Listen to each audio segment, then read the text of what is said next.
We'll call to order this regularly scheduled meeting of the Community Development Committee of the Metropolitan Council for November 6, 2023. I'm the chair, Councilmember Robert Lilligren, joined by a quorum of the committee. Committee members, council members Chambliss and Carter won't be here today. They're attending the Impact Conference or event.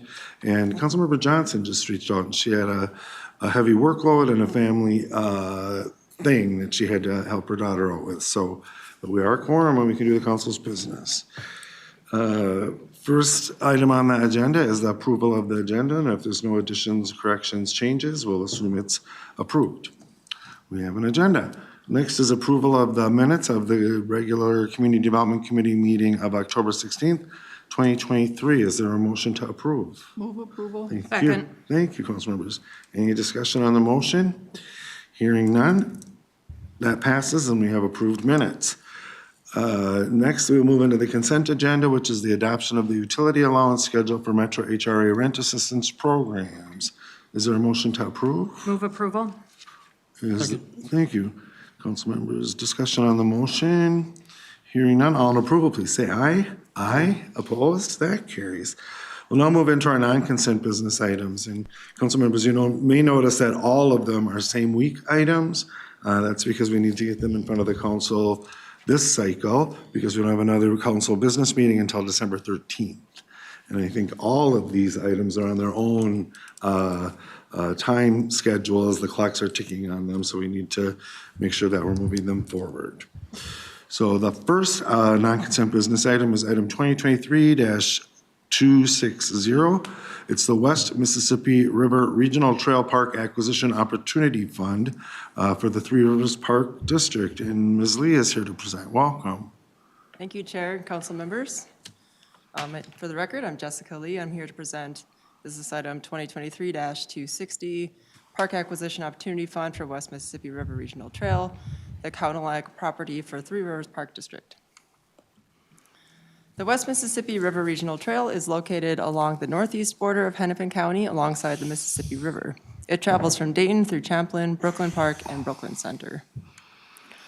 The trail is divided into 4 segments as shown on the map on the left. Segments C and D are open to the public and total 10 miles.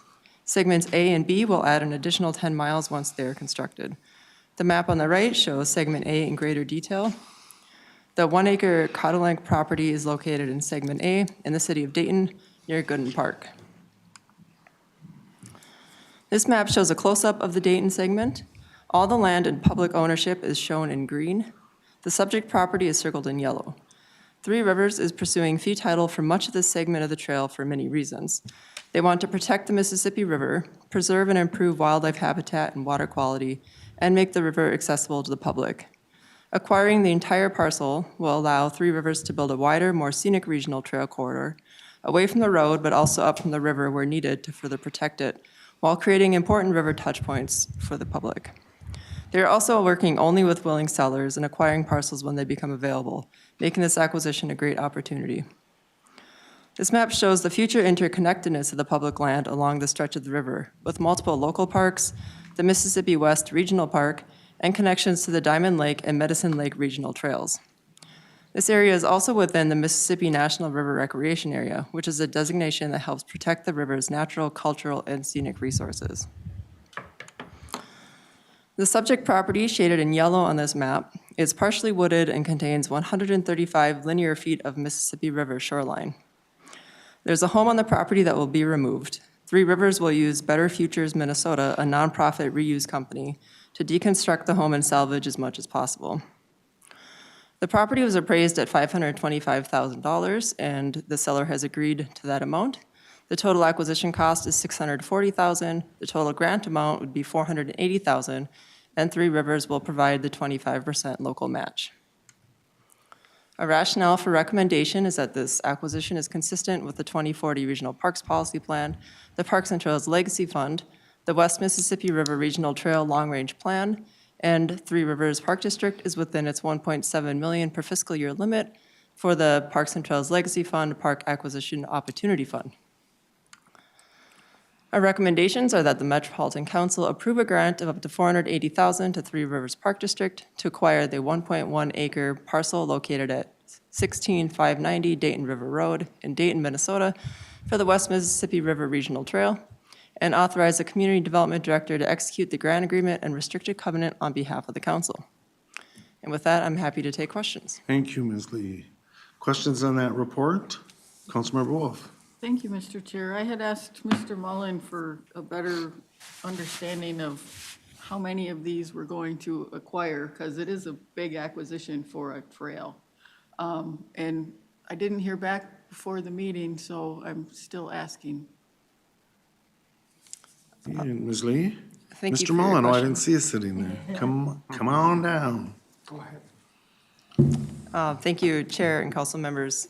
There are a lot of reasons that they're pursuing fee title along this segment. One of them is the topography is very challenging for trail construction, so having the whole parcel allows more flexibility where they build the trail. Sometimes it needs to be up away from water or to work around different conditions. They're also hoping, right now we have a lot of public land along the river in Minneapolis and St. Paul, and we would like to see that extend beyond. And this Dayton segment's a great opportunity because there's a lot of public land already in that area. And so this starts to build on there. They're only acquiring fee title when it comes up as an opportunity.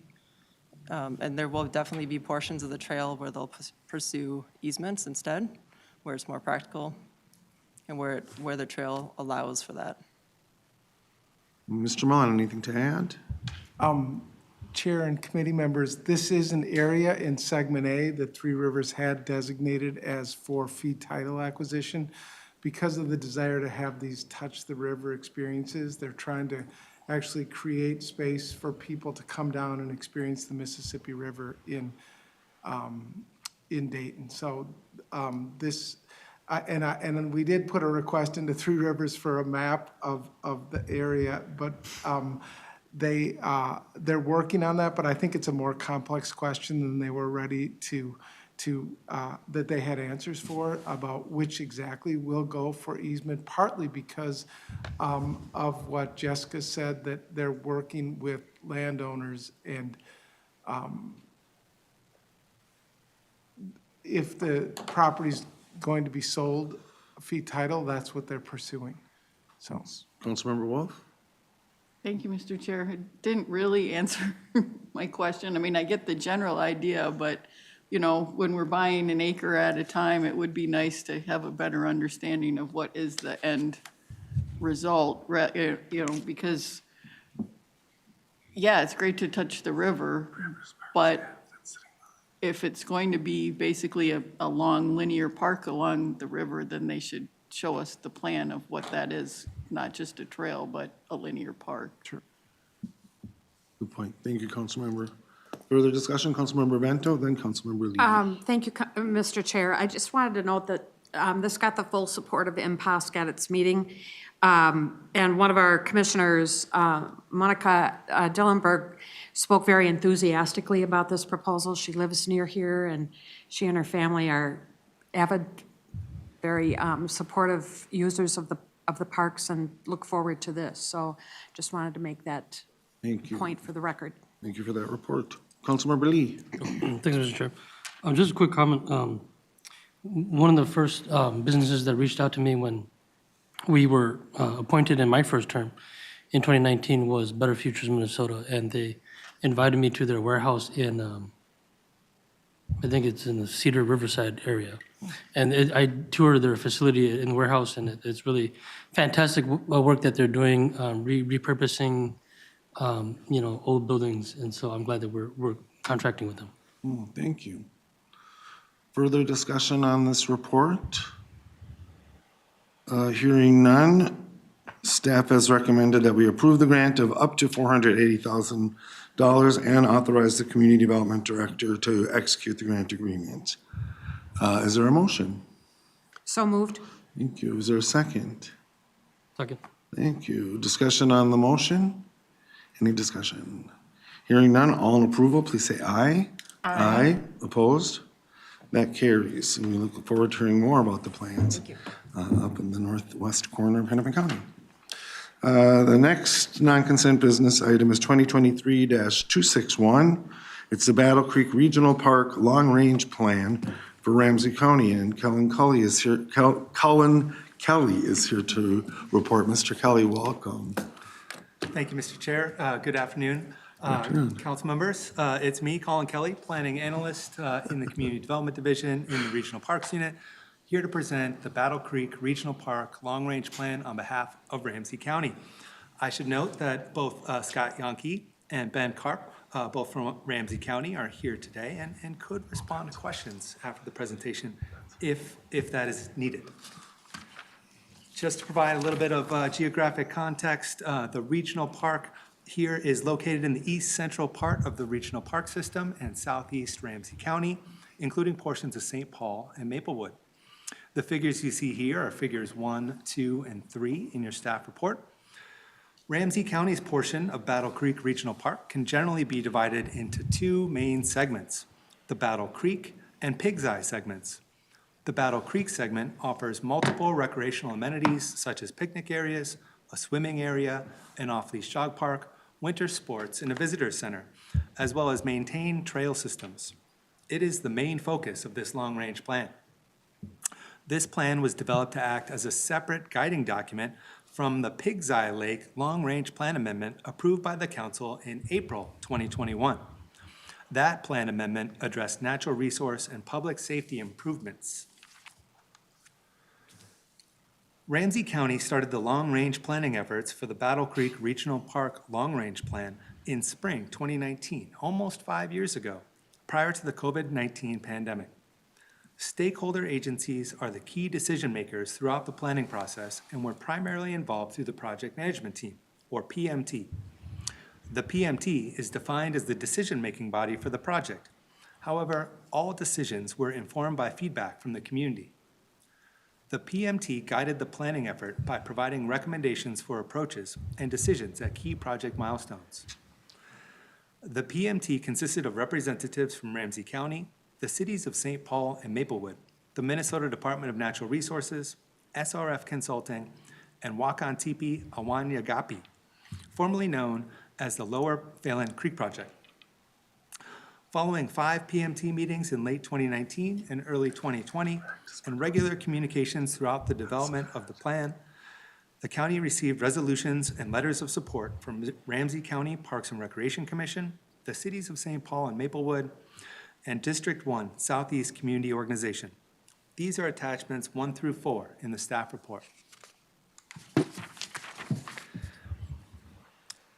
The goals of public engagement were to work directly with the public throughout the process, use an equity lens to amplify the voices of communities traditionally left out of planning processes, connect with a broad cross-section of community stakeholders, and deploy a defined communications and messaging strategy. Recommendations of public engagement included balancing recreation with natural passive uses, improving bike and pedestrian connectivity, wayfinding and play areas, connecting people and especially youth to the park, providing restrooms and water fountains, protecting the bluffs and preserving natural areas, and better storytelling. Relative to the rest of the county, the area surrounding the regional park is more racially diverse, with a population that also skews slightly younger. The focus area included census tracts within a half-mile of the park. The focus area has larger populations of Asian or Pacific Islanders, Black or African Americans, and Hispanic or Latino people. Some of the engagement locations and events included the Mungtown Marketplace, Battle Creek Pavilion, Eritrean Muslim Council event, Southeast Community Organization community event, and more. Some of the themes from underrepresented members and groups included prioritizing beginner to intermediate level outdoor programs, introductory outdoor recreational activity programs, and the redevelopment of waterworks. Other themes included adding a nature center, increasing fishing opportunities, and creating safe access to the regional park. As you will see in the next slide, input from underrepresented community members helped shape and influence the plan's development concept. The development concept. One of the proposed amenities is a multi-use trail connecting the Battle Creek and Fish Creek segments of the park. The Battle Creek segment is depicted on the right side of the slide. This is Figure 4 in the staff report. The Fish Creek segment is about 2.5 miles south of the Battle Creek segment. It is depicted in Figure 5 in your staff report. Recreational development for the regional park includes a mix of active and passive opportunities, including walking, hiking, biking, cross-country skiing, bird watching, canoeing, kayaking, and interpretation. Existing trailheads and pedestrian access points have planned enhancements to improve site amenities, as well as safe access into the park. Some of the major amenities proposed include a multi-season trailhead and nature center, new trailhead locations, waterworks redevelopment or reconstruction, the extension of existing trails, safe pedestrian access points, interpretive signage along 3 learning trail corridors, improvements to the off-leash dog area, and more. Long-term, providing additional access to the Pig's Eye Lake segment is a goal, though the county recognizes that access to Pig's Eye Lake cannot be implemented until all appropriate investigations into environmental contamination are complete and mitigation strategies are fully implemented. In partnership with multiple stakeholders, the county is committed to addressing the environmental issues surrounding Pig's Eye Lake. The county will continue to work with stakeholders and the community to develop concepts for future recreational activities that are safe and compatible with land uses in the area. The total estimated acquisition cost associated with the Battle Creek Regional Park Long Range Plan is $58,754,945. The majority of this estimated cost is associated with the Mississippi River Bluffs open space, a narrow 2-mile strip of steep-sloped bluff line paralleling the east side of Highway 61. The county is proposing to acquire approximately 224 acres with an anticipated timeline of 20-plus years in the Mississippi River Bluffs open space. Total estimated improvement cost is $30,150,000. Trailhead development and redevelopment at Suburban Pond, Upper Afton Road, Lower Afton Road, Park Entrance Road, Bluff Top, and Fish Creek represent the majority of these costs, totaling $16 million. Total estimated annual operations and maintenance costs are $878,000. Taken together, the total estimated costs associated with the Battle Creek Regional Park Long Range Plan is $89,602,945. The rationale for proposed actions, coming up on the next slide, is that the Battle Creek Regional Park Long Range Plan is consistent with the requirements of the 2040 Regional Parks Policy Plan, particularly Planning Strategy 1, as well as other council policies, including those in Thrive MSP 2040. The proposed actions before you then are that the Metropolitan Council approve Ramsey County's Battle Creek Regional Park Long Range Plan and require Ramsey County, prior to initiating any development of the regional park, to send preliminary plans to the Environmental Services Assistant Manager at the Metropolitan Council's Environmental Services Division. And with that, I will stand for any questions or comments you might have. Thank you, Mr. Kelly, for the report and for the work on that. And I have to say, it was a very impressive pronunciation of Wakantipi Wanyankapi. It made me wonder how long you had to practice that to have it roll off your tongue like that. Discussion on that report, Councilmember Bento. Thank you, Mr. Chair. I want to second what you said. Jessica and Colin, both of you and all of your colleagues do such a great job of bringing these reports to us, and I really just want to commend you for the great work you do. I have lived in this corner of the metro area for almost all of the 39 years that I've been in the Twin Cities, either on the St. Paul side or on the Maplewood side. I currently live just south of Battle Creek Park on the Maplewood side. The corner of Maplewood that I live in, we refer to as St. Mapleberry because people either assume we're in St. Paul or that we're in Woodbury. They are shocked when we tell them that we're in Maplewood. Anyway, and if you ever get a 2050 plan for St. Mapleberry, you'll know I was behind it. I have a couple questions. One is, well, I have a question and then a comment. One is about the PFAS issue. I like the idea of fishing. I get a little nervous about fish coming out of waters in that area of St. Paul. And what we know about PFAS, if that can't be answered tonight, I'm fine with an answer at another point. But that's a little concerning. The other issue is, now I'm flaking. I know, the portion just north of the Ramsey County Workhouse, and Scott or Ben, one of you may need to answer this. What's the plan there? Mr. Kelly. Yeah, Mr. Chair and Councilmember Vento, and hello, Ben. Yeah, I can speak a little bit to both of those questions, particularly to the first. I recognize that PFAS is recognized as an issue in this space, near this park, and of course, in Battle Creek proper. I know the county with multiple partners and stakeholders is continuing to do work in this space to try to understand and make improvements to some of these water quality issues. But in terms of the details, I would look to this individual here to share a little We bit more. thank our Ramsey County partners for being here and welcome Ben. Thank you, Chair, council members. Yeah, my name is Ben Karp. I'm a landscape architect with Ramsey County Parks. The PFAS issue is an emerging one that bears concern and investigation. When we first started this plan, not as much was known as the PFAS in the area. We are seeing more and more reports. We worked with the DNR Fishing in the Neighborhood program when we started to hear residents and community members want to be fishing in this park. I would say PFAS is not an issue that's going to just go away. I think that as a part of that fishing program, education could be an integral part of that, and teaching people the importance of knowing where you're fishing. It may only be a recreational fishing opportunity. It's definitely not a park or an area with that issue where consumption would be advised. Thank you. And Mr. Chair, Yeah, I would acknowledge please, that there Mr. was a second question that I might need Councilmember Vento to just restate about that space that's to the north of the Ramsey community County center. Workhouse. The Ramsey It's County along Workhouse. Century Avenue. Okay. Yep, just north of Lower Afton Road. Yeah, the county is still exploring what to do with that parcel of land. At this time, they did not want to include it for acquisition in this park plan, realizing that that is something that the community had wanted to see.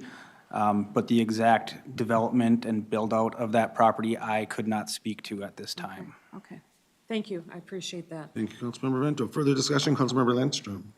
Thanks, Mr. Chair. One of the challenges with water quality, I'm sure, is the fact that the creek runs right below Highway 61, and there's 61, and then there's the slope that just goes right into the water, taking everything from 61. And then, if I recall correctly, part of the creek has like a concrete lining, like the shoreline is like all concrete for a portion of it. First of all, am I recalling that Are correctly? you referring to Battle Creek or Fish Creek? I don't know. Okay. I've been there a gazillion times, but I'm not sure which one's which. Yeah, Battle Creek is the creek that runs through the existing park as it is today. That creek was actually daylit by the watershed district a long time ago. It had to be back in the late 70s, early 80s. And what you see on the surface is actually all additional water. There is a large structure that runs underneath the creek handling stormwater from the surrounding neighborhood, and that is a very large structure. Okay. And to follow up, I love the idea of a trailhead and nature center. I'd also go to Lake Elmo a ton, and I think about the great amenities. They have a beautiful trail center with nice restrooms, as opposed to this lovely park where it doesn't have that. It has porta potties. So that would be a great amenity. And then I'm just curious about the hill that's been used for snow sledding. It looks like you're discouraging people from using that for snow sledding. So the sledding area in the winter recreation area, we recently, last winter, we were having some issues with sleds and tubes going over the man-made berm and interfering with cross-country skiing. In addition to, we had a couple of injuries due to that alignment. So planning staff took a hard look at that sledding hill. We decided to basically turn that run 90 degrees.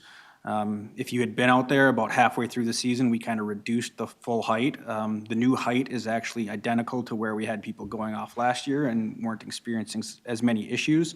But with the redesign, we were able to get more of a run out and actually provide a safer area to do that. So we're not discouraging it, we're just trying to make it safe for all users of the park. Makes sense. Yeah, thank you. Thank you, Councilmember Lindstrom. Further discussion, Councilmember Bento. This too had the full support, thank you, Mr. Chair. This too had the full support of MPOSC, and I would move approval. Thank you. Councilmember Bento's moved approval of this action. Is there a second? Second. Thank you, Councilmember Lee. Discussion on the motion? Any discussion? Hearing none. Oh, Councilmember Wolf, right under the wire. I didn't, thank you, Mr. Chair. I didn't realize that we were done talking, so I hadn't yeah, gotten no, my hand up sit. yet. But we did Please. have a pretty big discussion. That was what was delaying Councilmember Vento and I from coming Sure. and sitting down to start the meeting, was talking about the rather large area of residential land that is proposed for acquisition to be turned into park space rather than residential space. And perhaps Mr. Kelly could say something about that, or Ramsey County, because it's Mr. a Kelly. lot of houses. Mr. Kelly, or Ben, did I catch your name? Was it Carp? Was that your? Correct. Okay. Either of you have a response for Councilmember Wolf? Yeah, I can speak to that. We Thank did you. have a discussion prior to the meeting, and that area, while it is a large area and there are a lot of homes along that bluff line, it is also located within the Mississippi Critical Corridor area, and it's been a part of Ramsey County open space acquisition planning for a long time. It protects an ecological resource of that bluff line. We are not looking to wholesale go out and buy these homes overnight. We are working with willing sellers at the time of them going to sell their property or home to look at including it within the park. So we're doing that as gently as possible. This is probably one of the longer range visions of this plan, is creating that corridor. It also makes a connection with Fish Creek open space. We worked with the community. They actually identified this as well as a want and a need for them in that community. So I think there's a lot of support behind that acquisition. Thank you, Councilmember Wolf? Thank you, Mr. Chair. I understand the community plan and the desire to naturalize the bluff. I am concerned about the impact on housing, because it costs a heck of a lot more to build new housing now than to preserve what we have, especially when there's already infrastructure in place for that housing. I'm going to defer to the wishes of the community, but I just want to note that it does kind of go against council's work on preserving housing. Thanks. Mr. Carp, do you know how many homes are within that area? How many housing units? I want to say it was something like 200 parcels. Not all of those parcels are developed. I couldn't give you a perfect number on how many houses are in And that that's, corridor. that's included in the total estimated acquisition cost, right, the 58? Correct. Okay, thank you. Thanks. Yeah, Councilmember Wolf. Thank you, Mr. Chair. And I just wanted to confirm, if somebody doesn't want, they want to sell their house, but they don't want to sell it to you, they still can sell it to another person, right? Yeah, they typically will look at the market value, and if it's a great house and, Ramsey County does their assessment, we're typically not going to go above market value. So anyone else is at that time free to buy that instead of us. Thanks. Yeah, further discussion, Councilmember Wolf. I'm sorry, Councilmember Wolf, were you done? I'm done. Okay, Councilmember Vento. I just wanted to note that this is somewhat a bit of an industrial area, given Highway 61 and the traffic that goes to and from on 61. Also, you have the railroad. And I whined about this earlier in our pre-meeting discussion, but I many times wake up at 3:30 in the morning listening to the switch on the tracks, and I live a good mile from that rail track, so a good mile plus probably. And so I have a feeling that this is going to be property that at some point could be difficult for some of those homeowners to sell. I don't want to diminish the quality of their residences. There may be a lot of attributes that are worth them keeping those homes, but I also think that there may be some reasons why they're going to want to leave when they do, and they may be interested in Ramsey County acquiring their homes. So just wanted to make that point. Thanks for that point. Further discussion on the motion? Further discussion? Hearing none, all in approval, please say aye. Aye. Opposed? That carries. Thank you. Thanks. Yeah. Thanks for being here, Mr. Karp and your colleague. Next, we'll move on to a comprehensive plan amendment for the city of Victoria for their Amira development, and Raya Esmaeili here to present. Welcome, Ms. Esmaeili. Hello, Mr. Chair. Good afternoon, council members. I'm Raya Esmaeili. I'm a planning analyst with the Local Planning Assistance Unit in Community Development. And I'm here to present to you the Amira Comprehensive Plan Amendment in the city of Victoria. The map before you is also figure 2 of the staff report. It shows that Thrive MSP 2040 gives the city of Victoria a community designation of emerging suburban edge, and the area of the amendment is marked by a red line. In this map, you'll see the regional system components in the vicinity of the amendment, and there are a couple of regional trails or search corridor, as well as Carver Park Reserve to the north, and Highway 5 is also right by the amendment site. Some of the details of the amendment is that in the entire site of this amendment, it proposes to actually add just over 1 acre of low-density residential. It removes 8 acres of high-density residential, changes the location of the existing downtown mixed use on the site and reduces it by 5 acres. And adds a total of 12 acres of open space. This project or this proposal is to accommodate a development of 147 units senior housing facility and also 2 single-family homes. These are also the figure 3 and I think figure 3 and 4 of the staff report. The current and future guiding land use of the site. On the left is the current guiding land use, and on the right is the future guiding land use. As I mentioned, the combination of land uses changing on the site. This is table 1 from the staff report. It shows the impact of the amendment on the planned residential density in the city of Victoria. All the changes are marked by an underline. The amendment just slightly decreases the overall density of the city from 3.8 to 3.6 units per acre. The findings of this amendment are that the staff find the amendment conforms to regional system plans, is consistent with Thrive MSP 2040, with water resources management, and with council forecast, but it is inconsistent with the housing policy plan. The amendment is also compatible with the plans of adjacent and affected jurisdiction.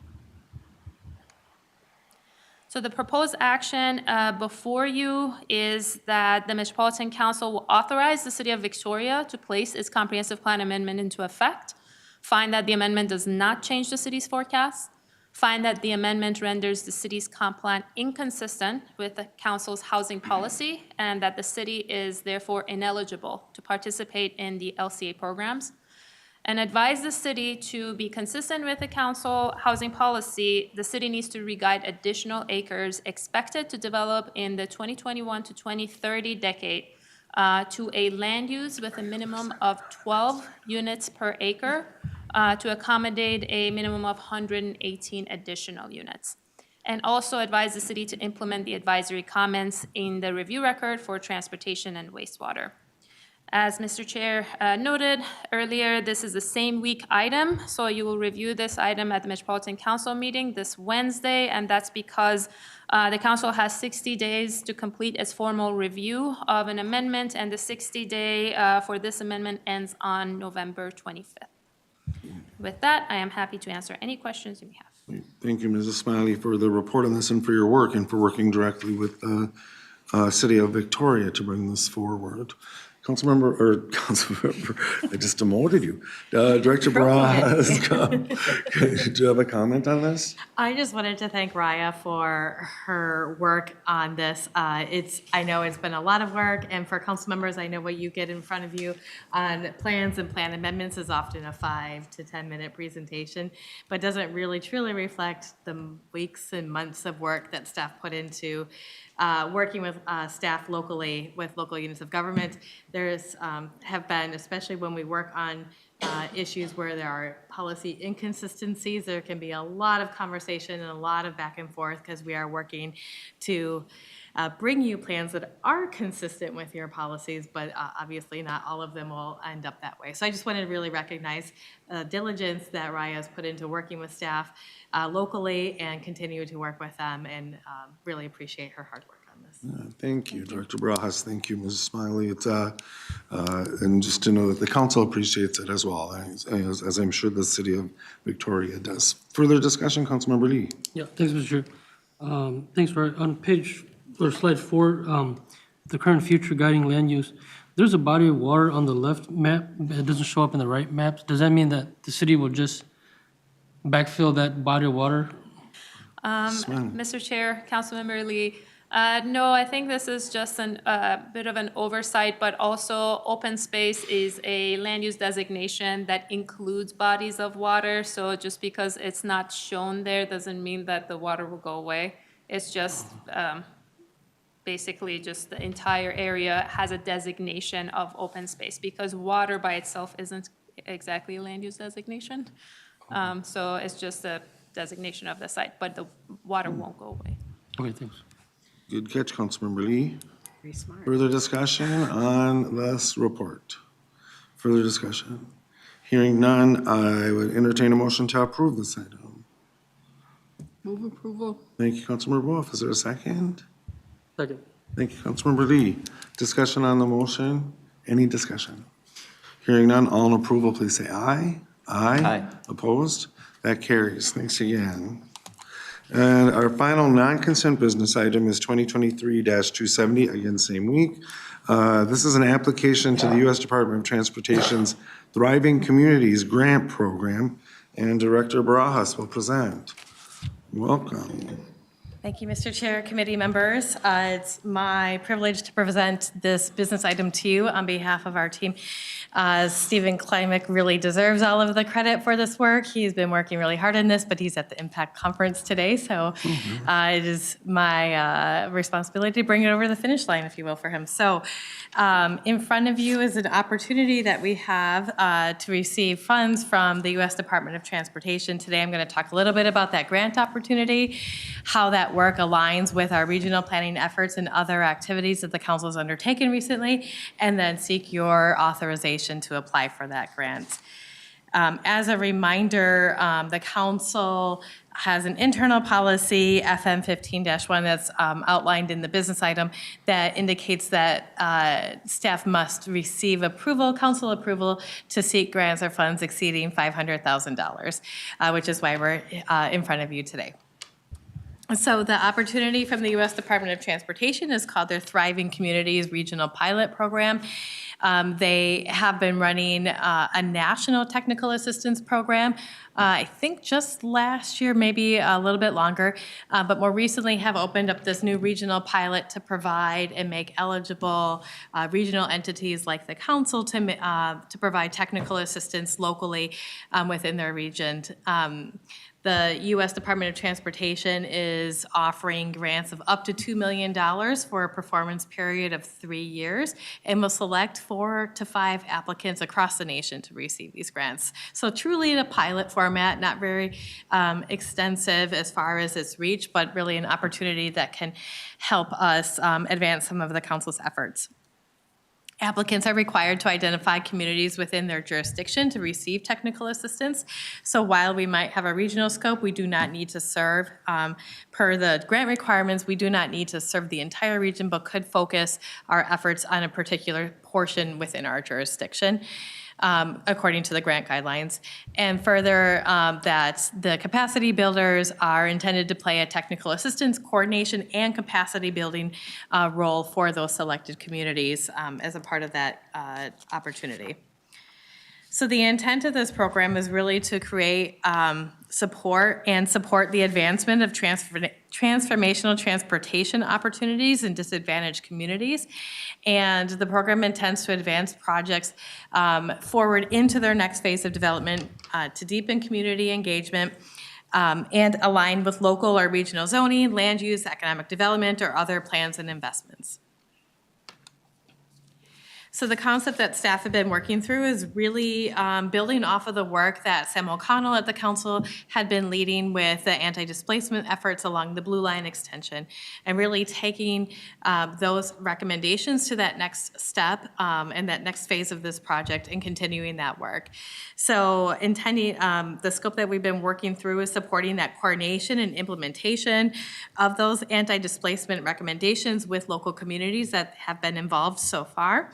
Investing in community and nonprofit capacity to continue participating in anti-displacement efforts and the transit projects continued planning efforts, and then align anti-displacement strategies and capacity building with the intersecting planning milestones of the Blue Line Extension project as well. The scope of work generally falls within these 3 broad buckets. Again, on that technical assistance side of really focusing on the implementation of those anti-displacement recommendations, continuing to support the broad public participation that we were able to garner through those efforts, and doing some work around identifying further funding opportunities that could support not just local governments, but also local community-based organizations and others, businesses, small businesses, and others to further implement those recommendations that came out of that work. And that second bucket of planning and capacity building, again, aligning those project, the strategies with the project planning milestones, advancing corridor studies and other pre-development activities, as well as placemaking, and supporting community organization capacity building as well. And then one of the things that the U.S. Department of Transportation really encourages and looks for is building peer learning opportunities and connecting different projects across, not just across within your region, but across the nation as well. So supporting local convenings that support information exchange kind of from a micro to regional to a macro scale, as well as supporting learning trips with other TCP funded or program funded communities across the country. So the next steps here are to continue coordination on the application with project partners, with Hennepin County and our Blue Line Extension Project Office staff, our colleagues at the Council TOD office, Sam O'Connell being a main partner in that work as well, continuing to work with our partners in the cities of Minneapolis, Robbinsdale, Crystal, and Brooklyn Park, and all of the anti-displacement community partners who have been participating in that work so far. The deadline for our complete application is November 28th, and as Chair Lilligren noted at the beginning of the meeting, your next business meeting isn't until December 13th, which is why we were asking for same-week approval on authorization to apply for these funds. We'll be working through the rest of the details. There's always all sorts of forms and things we need to fill out, as well as just building out the broader project narrative, developing a staffing plan, and the proposed budget for the grant funds that we'll be seeking. So our proposed action then is that the council authorize Executive Director of the Community Development Division to develop and submit a grant application and supporting documents as the lead agency for the U.S. Department of Transportation's Thriving Communities Regional Pilot Program Grant. And with that, I'm happy to take any Thank questions. you, Director Barajas. Questions or discussion on the report, Councilmember Vento? Thank you, Mr. And then Chair. Councilmember Dolker. I have kind of a strange in the weeds sort of question that might be better answered after the meeting, and that's fine. But I'm wondering, does the Department of Transportation provide grant money like this for bus rapid transit projects where displacement might be a concern? Director Barajas. Mr. Chair, Councilmember Vento, this current grant opportunity is one that is not tied necessarily to light rail. This is one that can be tied to any transportation project and related to that project. There are other opportunities that the FTA, the Federal Transit Administration, provides as well, which we have sought in the past around and have received at the council around providing planning support for, I recall we have done that for the Gold Line once before, and I think that there is another opportunity that TOD staff just sent to me that I cannot recall off the top of my head, but a more recent example of that. But so we have a couple of different agencies who are providing that support.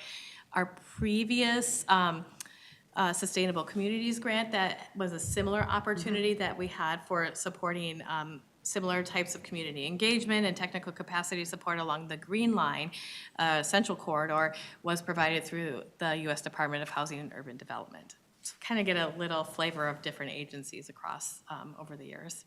Councilmember Vento. Thank you, Lisa. I really appreciate that. It might be something for the Purple Line as it gets closer to its proposed route, preferred. Thank you. Further discussion, Councilmember Dolker. Thank you, Mr. Chair. I have three parts question. My first question is there currently a working group between Hennepin County, City of Minneapolis, and the cities named, and Met Council around the implementation of the recommendations that came out of the working group? That's the first question. And then the second question is if you could elaborate on what you mean by capacity building of the local groups. I think I know what it means, but I don't want to make an assumption about what that means. That's the second question. And my third question is, if you do pursue $1 to $2 million or up to $3 million, and you are given this grant, would all of the money move towards council and the local government partners, or would it move to the nonprofit organizations who are part of the working group? Director Barajas. Thank you. Just making sure I got those down.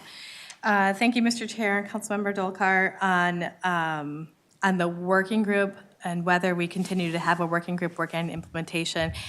It is a little bit, I missed the last meeting, so I apologize. I don't have the details on that, but I certainly can follow up. I know that communities continue to obviously work together along the Blue Line Extension project, but as far as having a continued working group around implementation, I'm not entirely sure.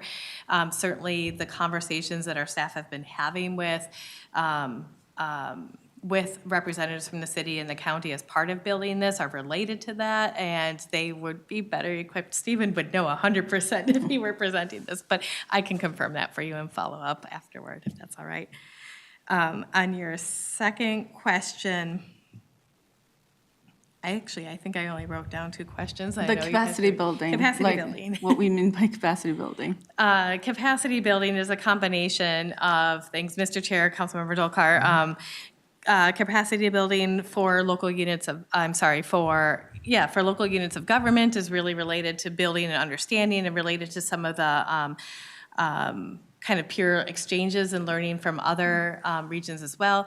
There also are capacity building opportunities to support community-based organizations and others within community to be equipped to participate in the process, to understand and connect with other funding sources that might be available. So kind of it's a very broad range of opportunities that the DOT have left open for regions to select what best fits their needs. And our staff are really working with our project partners, really exploring the full range of those opportunities for capacity building as part of this grant application. And then your third question was related to kind of the distribution of funds. And we were really looking at it as kind of, again, a full range of things, not just funds that would come to only the council. We're still in the details of building out that project budget and figuring out who should be a lead, or whether we have staff, or whether we're hiring some sort of consultant, or do we micro grants as part of that. It's not a, this feels weird for me to say because I wish I had $2 million, but $2 million isn't a lot of money over 3 years, especially when you think about staffing and project activities. So those details on where it's best allocated and spent are conversations we're still having with project partners on that. Yeah, Councilmember Dolkar. Yeah, thank you. And I think I just have a sort of request and a note, and this comes up a lot on the Transportation Committee, sort of the community members being really concerned about displacement with the build out of the light rail. And my thinking, and this is where the sort of the slight request is, like, if possible, to partner with the community organizations along the line, because I think it's still open-ended and left up to process on like building out a pool fund to really support the businesses and houses and communities that are going to be impacted along the line as the lines gets built out. And I know Met Council has done this for other lines. And so I think this may be a unique opportunity, especially if there is a peer learning with other cities along with it. Thank you. Thank you. Thank you. And I'll call Councilmember up in a moment, but to your point, that's exactly right. And for my first term here, I served on the Blue Line Corridor Management Committee. Now due to redistricting, I don't really represent very much of the corridor, but that's when this anti-displacement work was being launched. And to your point about not just during project construction, it's even during planning. That's what the anti-displacement research showed, that people start to get displaced in anticipation of other developments coming in. And I'm not up to the minute on this because I haven't been at the table all year, but we're at the point of implementation and the community is very engaged, and I hope, my expectation would be that these funds keep community engaged and they get it, that if there isn't implementation effort and resources brought in to the conversation, then they just spent a year doing incredible work that won't lead to anything. And so this is us putting resources on the table, and I'm going to get kind of editorial for a moment here, but one of the things, I heard around the Corridor Management Committee and on other issues as well, but specifically around this, is when, when the time comes to sort of put your resources on the table, there's a hesitancy from jurisdictions. Nobody kind of wants to step in. And my point throughout my time on the Corridor Management Committee and this work was that we need to be, as the Met Council, we need to be willing to bring resources into the implementation of the anti-displacement recommendations. And this isn't a ton of money, as Director Barajas says, but it's something, right? And it can bring more money in as well, but it's us kind of stepping up. So I'm really supportive of this. Councilmember Wolf. Thank you, Mr. Chair. So over the next year, they're preparing the cost estimates and the ridership estimates, and then we'll be seeking the municipal consent.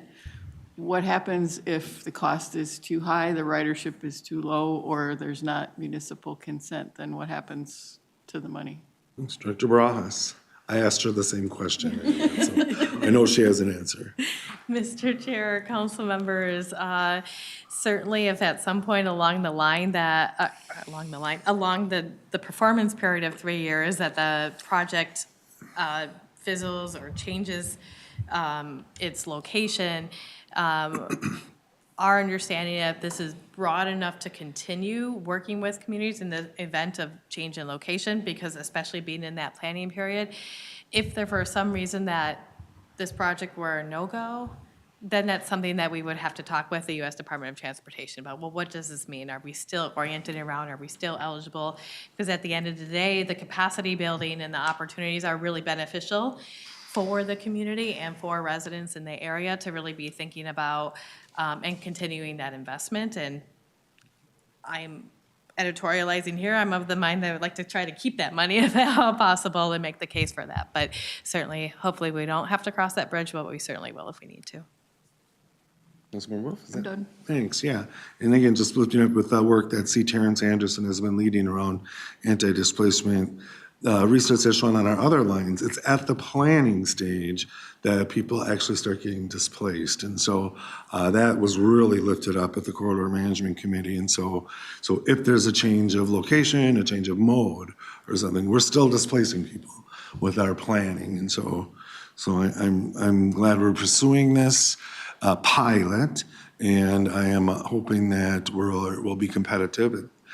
There's so much attention to this anti-displacement work, not just here, but nationally as well. So I'm hoping this will be a very competitive application. And my thanks to Mr. Klimek and it was Ms. Berkey as well and your teams for this. Further discussion on this action or on this report? Is there a motion to approve? Councilmember Dolkar? Yeah. Is there a second? Second. Thank you, Councilmember Lee. And discussion on the motion. Any discussion? All in approval, please say aye. Aye. Opposed? That carries. Thank you. Good luck. We have completed our non-consent business items. We'll move into our info items here. Although none of the non-consent business items we approved today were comprehensive plans, Director Barajas has assured me we have 5, right? 5 comprehensive plans yet to approve, so we're getting there. I just thought that was Mr. Chair, yeah, if I please, may, yeah.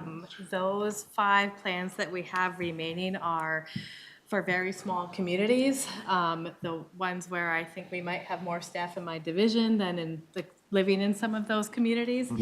And 3 of those communities have received planning grants from us as well. I think this is our second round of providing funding to communities in hopes that it will help them get across the finish line. And because we're not seeing that always be an easy lift for local units of government to even pick up and administer the funds and put out an RFP and do that work, it's part of the reason that we're exploring for the next cycle, looking at how the council might contract with local units of government like this to do all of the base work for them so that they can get that work and they can just put their vision on top of that and do the procedural steps that they need to do. Something that we're allowed to do under law, but the council hasn't pursued in the past. And it's certainly something that probably will end up being budget neutral given the amount of time and effort that we spend on them anyway. And hopefully we can round them out and get them done at the front end of the cycle rather than the tail end of the cycle. Thanks for that. It seems that even if the planning grant program wasn't a 100% success, it's something that we've learned from, and we can figure out how to better support the smaller communities. So great, good news all around. So we are going to discuss our community development grants overview and annual impact. And Nicole Clapp is here to present. Welcome, Ms. Clapp. Hi, Chair Lilligren and council members of the Community Development Committee. My name is Nicole Clapp. I'm the Acting Grants Manager for the CDMTS Finance and Administration Unit, and my pronouns are she, her. And I will touch on a little bit of these planning grants that Lisa just mentioned. So today I'm presenting an overview and look at the impacts of the grants administered across the Community Development Division. So given the timing of this presentation, the presented information includes a look back at 2022 grant awards as well as 2023 grant awards to date through Q3. In the future, we'll look at the timing of this information item and may reschedule to better align with presenting you with a concise previous year look back. Okay, so within the Community Development Division, there are 3 units that award grants, including livable communities, local planning assistance, and regional parks and trails. So the total grant portfolio across all of those programs to date includes approximately 330 active grants, which is a portfolio of $257 million approximately. There are 10 to 14 grant solicitations per year that are managed by program staff and are supported by the community development grant administrators. This varies a little bit because particularly in parks, some funding is only offered every other year. Community development grant administrators ensure compliance with all federal, state, local, and council grant requirements through ongoing management and monitoring of individual grants. Grant administrators are also working together to establish best practices, ensure consistency in grant administration functions, and implement process improvements.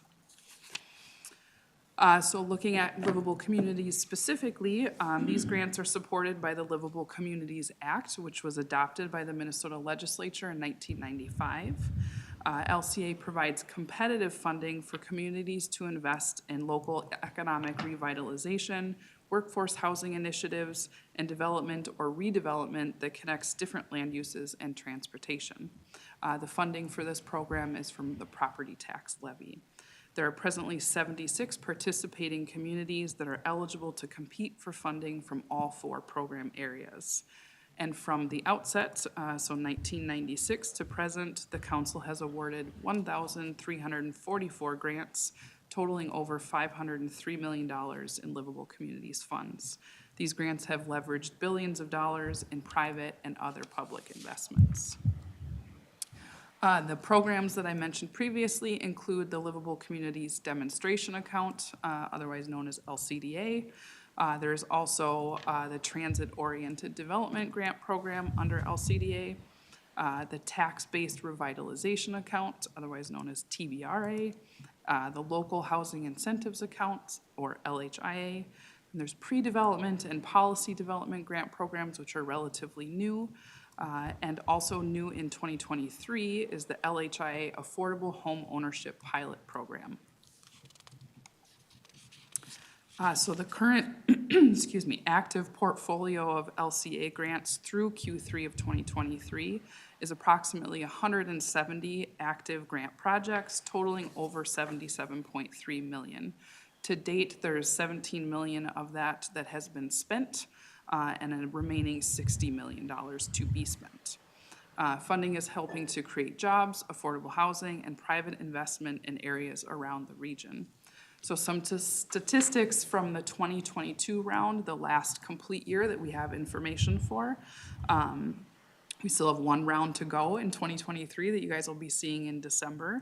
So we're giving a snapshot to 2022. So for TBRA pollution cleanup grants funded in 2022, they're expected to leverage more than $600 million in private investment, add more than $4.5 million in net tax capacity, and result in almost 985 new and retained jobs. For LCDA development projects funded in 2022, they are expected to create or retain over 427 jobs and assist with almost 298 affordable housing units, which are affordable at 60% of area median income or less. LCDA TOD, or Transit-Oriented Development Projects, in 2022 are expected to create or retain over 100 jobs and support over 623 units of housing, 370 of which are affordable at 60% area median income or less. These housing units are near light rail transit, high-frequency bus routes, and bus rapid transit corridors. LCDA pre-development and policy grants in 2022 awarded 10 projects, including funding things like financial feasibility studies and stormwater management and site plans. LHIA projects funded in 2022 will assist in the creation of 270 new or rehabilitated affordable housing units, all of which are affordable at 60% of area median income or less, and are estimated to leverage over $59 million in private and over $42 million in public funds. Additionally, awarded projects will support the construction or preservation of 34 affordable homes, estimated to leverage $1.25 million in private funds and over $4 million in public funds. So I, excuse me, reached out to program staff to ask about projects that they were excited about, that they would support highlighting for the Community Development Committee today. So for TBRA, we have the cleanup grant for Unity Building with the City of Minneapolis. This is a $296,500 award. The project is cleaning up contamination and replacing 2 100-year-old businesses to support the development of 25,000 square feet of new multi-tenant affordable commercial space that's expected to be leased by immigrant and BIPOC tenants to replace and add to the entrepreneurship that has been the engine of Lake Street for generations. Next, we have the LCDA Transit-Oriented Development Grant Opportunity Site Phase 1 with the City of Brooklyn Center, and this is a $2 million award.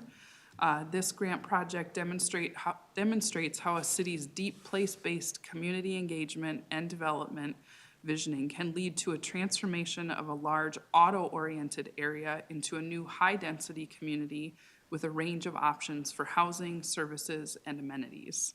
The project's portion of the larger redevelopment effort includes new affordable housing, along with an academic learning center, 24-hour childcare, and a community event center. Lastly, for LCA is the 30,000 Feet Project, an LCDA development grant with the City of St. Paul. This is a $495,000 award and is an example of a community-based initiative that is creating training programs and mentoring pathways for youth. The program has been in operation for several years, and due to their success, they needed a space to expand their offerings. The chosen location is easily accessible from a high school and an elementary school, and this project stands out because of their mission and thoughtful consideration of participant experience.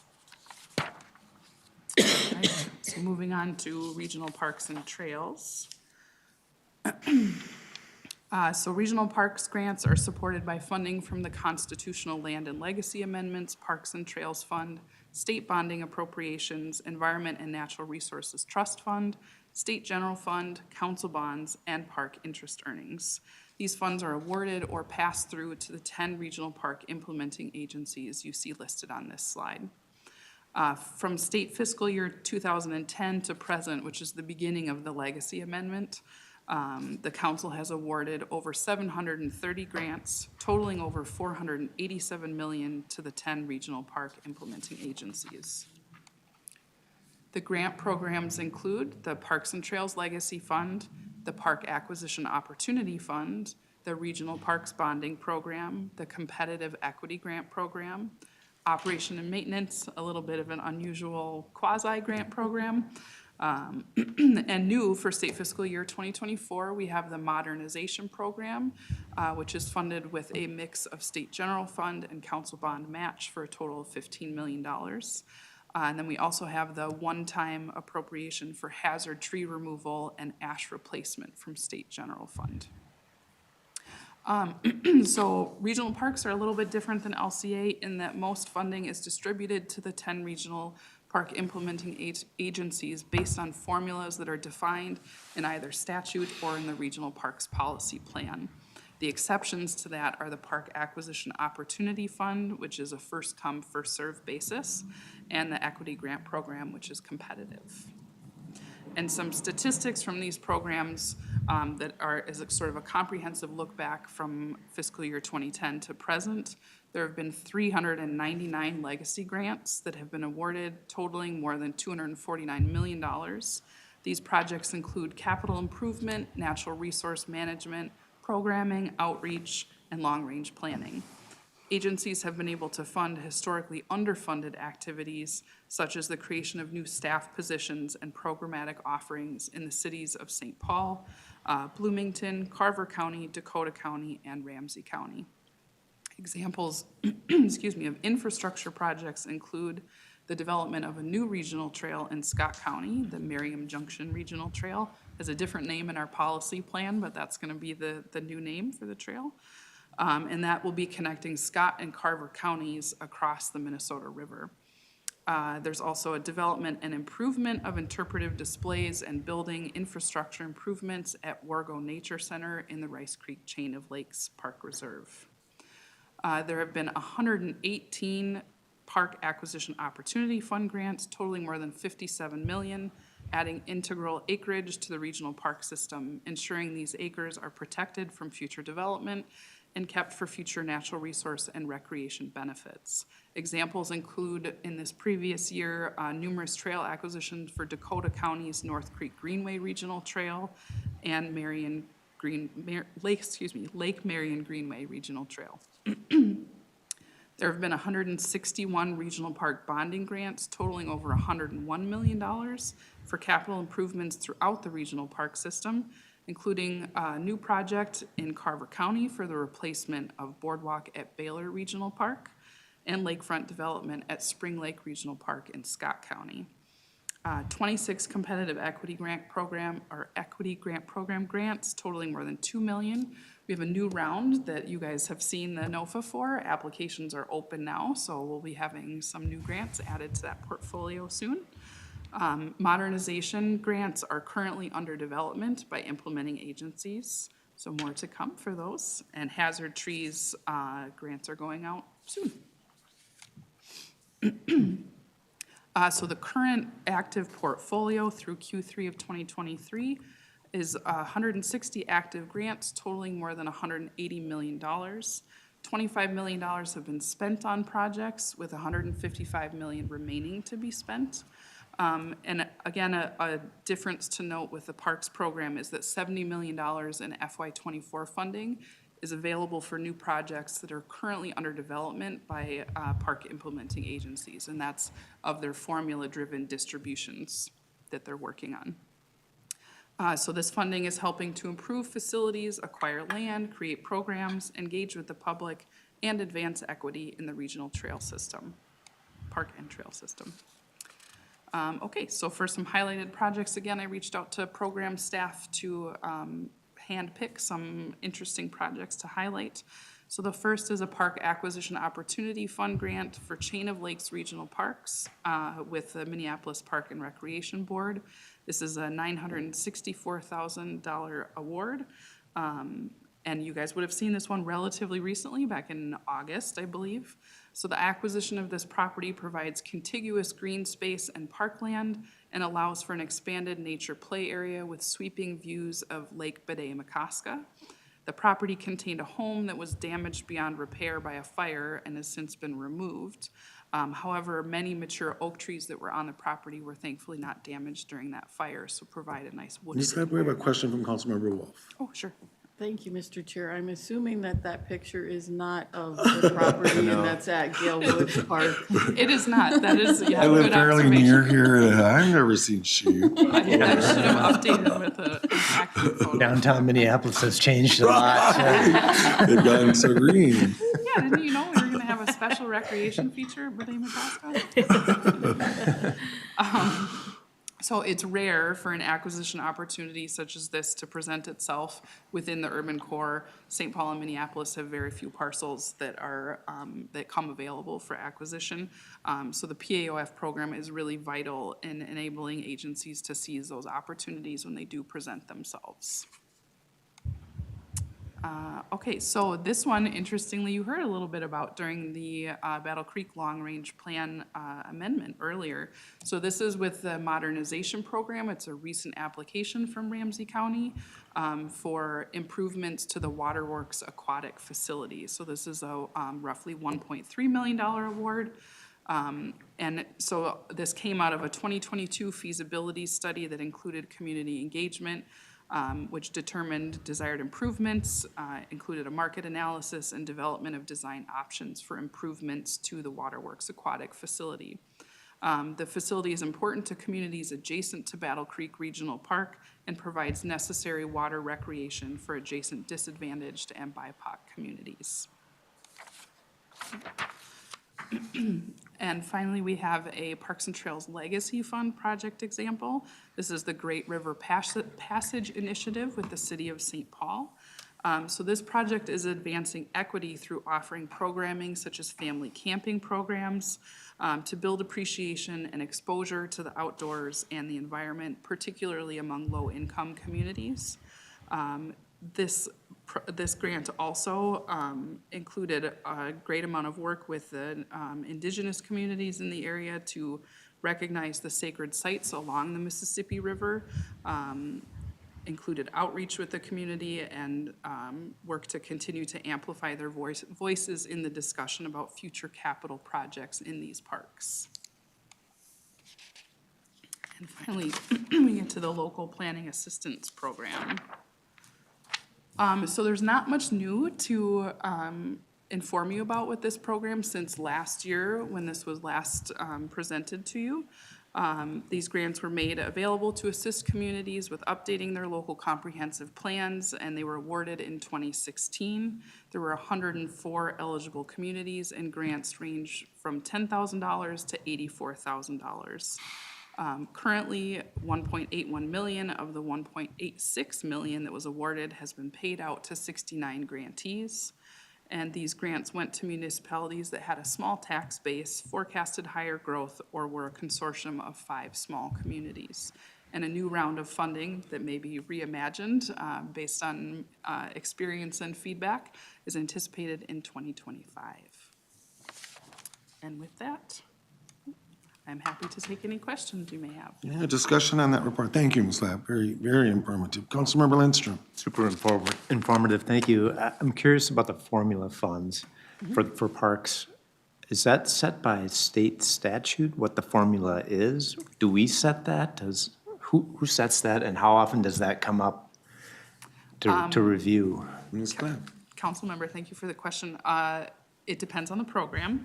So for the Regional Parks Bonding Program, the formula is set in the Regional Parks Policy Plan. It is not guided by statute. For the Parks and Trails Legacy Fund, that formula is laid out in statute. And the inputs that go into that formula have been discussed quite a bit over the years, like whether or not that is still the best way to distribute those funds. There haven't been any formal initiatives to recommend changes, but it definitely has been something that implementing agencies and park planners and leadership have discussed and thought about. Thank you. Thank you. Further discussion on the report. Councilmember Wolf. Thank you, Mr. Chair. I would follow up on that with the formula that is within the council's discretion. It's been a while since it's been changed. It was a very, very huge discussion, long discussion, and the consensus is that nobody wants to open that can of worms again. Thank you for that historical perspective and cautionary warning. Further discussion, Councilmember Dolkar. Thank you, Mr. Chair. Have we, this is like information only, because I'm still trying to make sense of everything. Have we ever looked at communities that have not applied or that have not gotten community development or livable communities grants and did a mapping or like some sort of analysis of why they were not getting grants or why they were not applying for it? I guess it's more for Lisa than Ms. for Hyber, you. would you like to turn this to Director Barajas? Yeah. Sure, I can address one piece of that, Chair Littleton and Councilmember Dolkar. So for the Livable Communities Grant, the first requirement is that they be a participating community. And that's something that they opt into on their own. And Lisa, Director Barajas, could speak much more informed about what that process looks like, but that is the first step to entry into those programs. And that would turn. Director Barajas. Thank you, Mr. Chair. Thanks, Nicole. Yeah, just kind of building off of the LCA programs, because of that opt-in, anyone can opt in, but there are, by state law, there are requirements for opting in. We negotiate, for example, affordable and life cycle housing goals with a community. They have to adopt them by local resolution, then we have to adopt them by resolution. But we try to re-enroll everybody on a 10-year cycle so that following comprehensive plans, then communities can re-enroll because then they would have updated affordable housing need identified in their plans, and that's the need is the number that we base the goals off of. Within the LCA programs, even with participating eligible communities, not everyone applies every year, and that is some math that we have done over the years is identifying, well, who hasn't applied that is a participant in the program that's eligible, and reaching out to them about why. Sometimes it's because, and it's a variety of reasons, but sometimes it's because there just isn't development happening. Sometimes there's staff turnover, so they're not sure like how to get into the program or that it was even available and that they were eligible. Sometimes is that they have had an experience some time back where they didn't get awarded and so don't think it's worth the effort. So it's kind of a wide variety of things, and we continue to work with communities, especially those who haven't applied, to really make it known to them how they can apply, how the program has changed over the years, what the new requirements are, how we've been trying to simplify, streamline, et cetera. In the local planning assistance account, those particular planning grants are actually, as Nicole noted, they're non-competitive and they're directed by statute in that the council has to prioritize communities who are in most need of financial assistance as well as have a demonstrated kind of plan you need. And so that's an exercise that we go through each decennial cycle with the Land Use Advisory Committee and this body as well to determine how do we define what the financial need is, how much funding is available, and how do you want to distribute those funds in order to facilitate local comprehensive plan development. The council has never made those competitive. They've made them available, like here's your money, come and get it, basically type of thing to facilitate that development.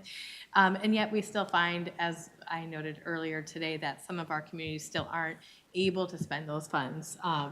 And as I noted, usually because of a total lack of staff capacity, usually one person for the whole city, that's their entire job is run the city, essentially, not just do the plan. So that's why those funds don't get spent necessarily, is because of that. So I hope we answer, I think that's the full range of all of our grant programs. And Councilmember Doug, I would note that the question you ask and the issues that it raises have been particularly interesting to this committee in my whole time here. And so we're trying to figure out how to engage more communities and how to do, going back to capacity building or capacity sharing. It's of interest here. We're down the number of communities that are participating.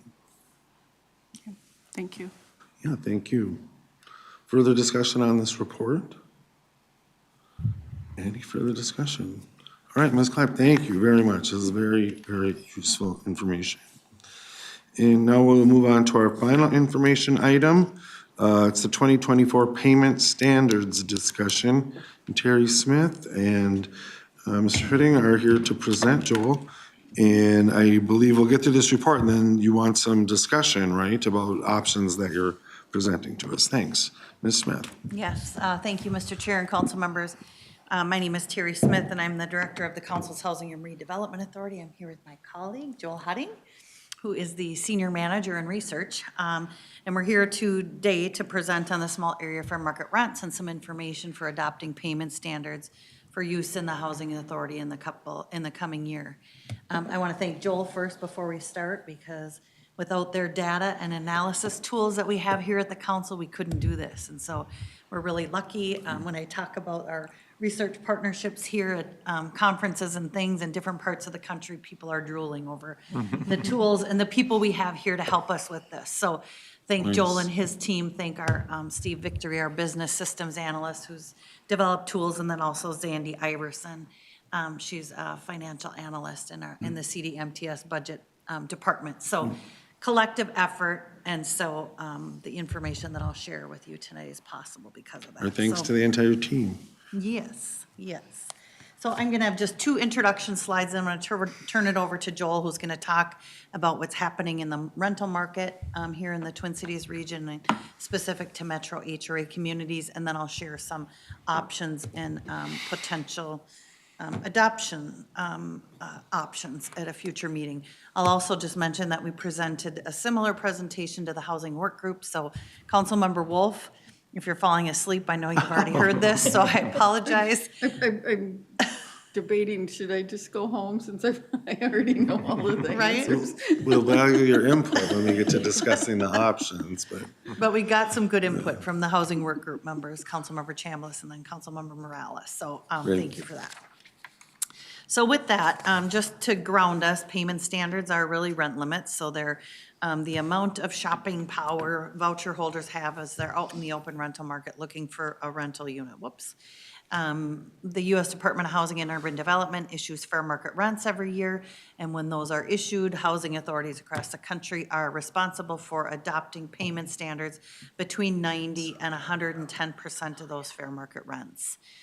The Metro HRA adopted what's called small area fair market rents in July of 2020. So those are zip code based payment standards instead of using one fair market rent for the entire region. I have another detailed slide on that later in the presentation. But HUD issued new fair market rents, I guess, about a month ago. But the small area fair market rents in metro HRA communities increased by 11 to 18% in most of our service areas. So that's a higher increase than I've ever seen.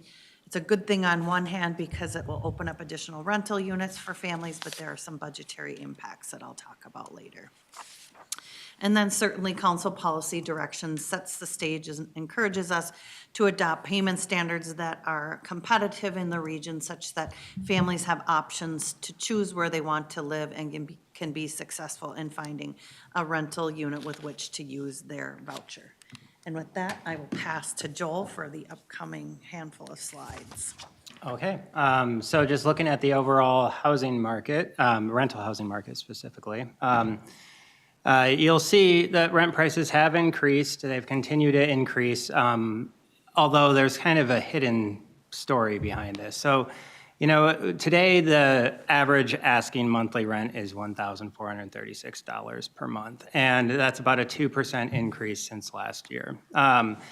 But what that's hiding is that the rent prices have increased very differently throughout the region. And as you'll see in the next slide, HRA service area communities have been particularly increasing quickly. And so currently the average asking rent price in HRA service area communities is $1,472. And as you'll see here, each line on this plot, each gray line is representing a HRA community and looking at the percent change in rent since 2010. And you can see that dark blue line represents the region, which, of course, includes cities like Minneapolis, where there has been a tremendous amount of apartment development and rent prices have stabilized, relatively speaking, in Minneapolis compared to some of the other communities.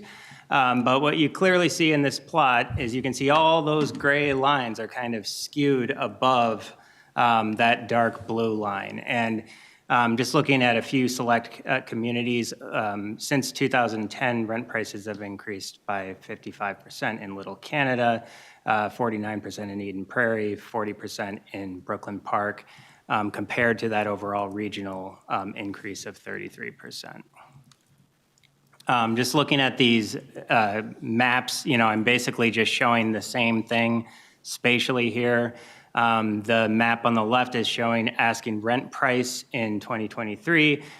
Nobody's going to be surprised by this. Some of the West Metro communities, Edina, Eden Prairie, Maple Grove, Minnetonka, these are all very expensive places to live, along with a few select communities in the eastern part of the metro and Dakota County.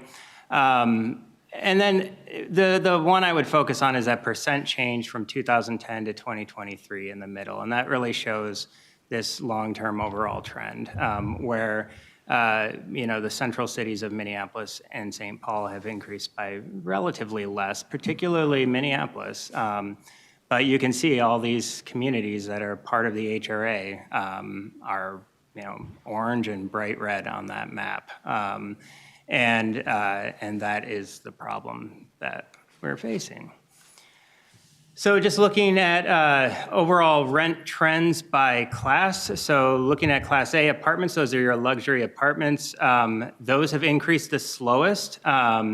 Whereas if you look down at the bottom in the green line, those Class C apartments, the most affordable ones, you can probably already see in this plot right here that they are increasing at a faster rate, which, none of this is that surprising considering just how much luxury apartment development there has been. That's going to stabilize those submarkets in terms of price increases. That has not trickle down, if you will, to these the Class C and Class B portions of the market. And this is the way you can really see this. So again, we're looking at percent change since 2010 to look at all of these on the same scale. And you can see those Class C apartments way up on the top of that have increased about 41% over that period, which is faster than inflation. And for the longest time, both Class B and Class C apartments have been increasing much faster than inflation. Of course, we had that recent very large uptick in inflation. Everybody knows about that. But even still, even with that, those Class C apartments have still increased faster than inflation. Whereas you see the luxury apartments down there at the bottom growing much slower than inflation. I guess that's the rich getting richer. I don't know what to tell you.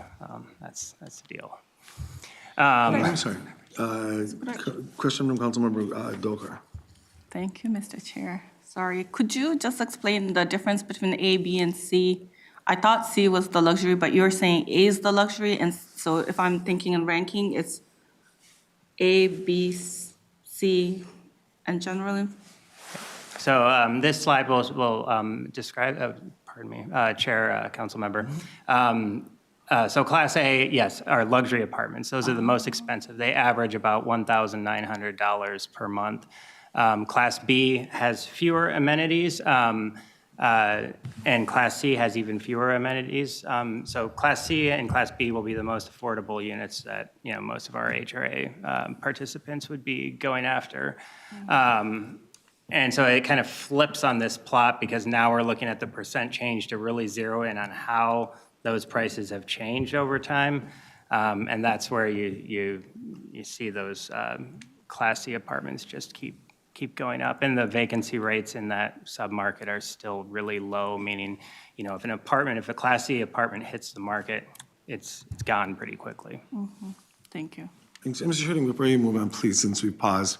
So I think this is really interesting, and I've been kind of looking, searching for a market response to building more affordable housing. And to me, a slide like this would encourage that response.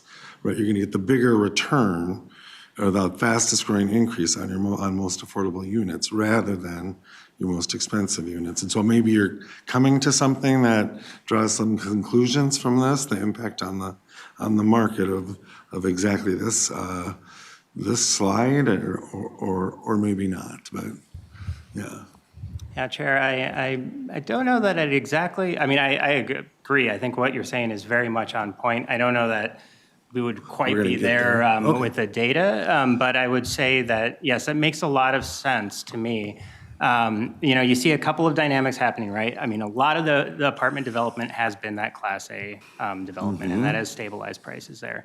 And probably some of that, just, the notion of just building housing, just adding supply, that is going to have some effect throughout the market. It's not particularly palpable, and certainly targeting investments toward the more affordable range of this, that's going to be the thing that's going to really make an impact. Thank you. Thanks.